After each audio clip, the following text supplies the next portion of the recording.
আসসালামু আলাইকুম বন্ধুরা, আশা করি আল্লাহর রহমতে আপনারা সবাই ভালো আছেন।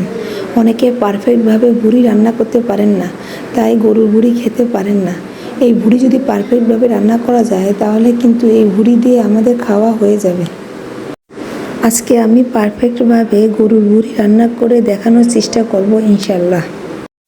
আমি এখানে 1 কেজি পরিমাণ গরুর ভুড়ি পরিষ্কার করে ধুয়ে হলুদ আর পানি দিয়ে সিদ্ধ করে ছোট করে কেটে নিয়েছি। আর 2টা মাঝারি সাইজের আলু ছোট করে কেটে পরিষ্কার করে ধুয়ে নিয়েছি। এখন আমি 2টা তেজপাতা পরিষ্কার করে ধুয়ে কড়াইতে দিয়েছি। প্রথমে তেল দিই নাই, তেজপাতার পানি শুকালে তেল দেব।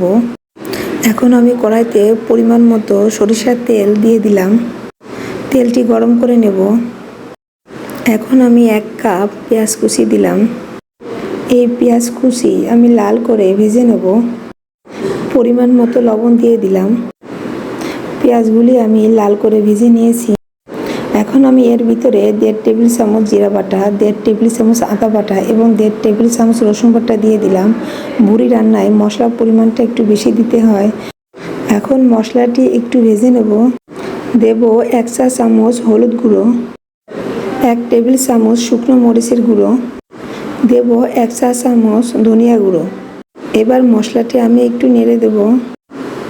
দেব অল্প পরিমাণ গরম পানি যাতে মশলাটি ভালোভাবে কষানো যায়। বন্ধুরা, মশলাটা আমি ভালোভাবে কষিয়ে নিয়েছি।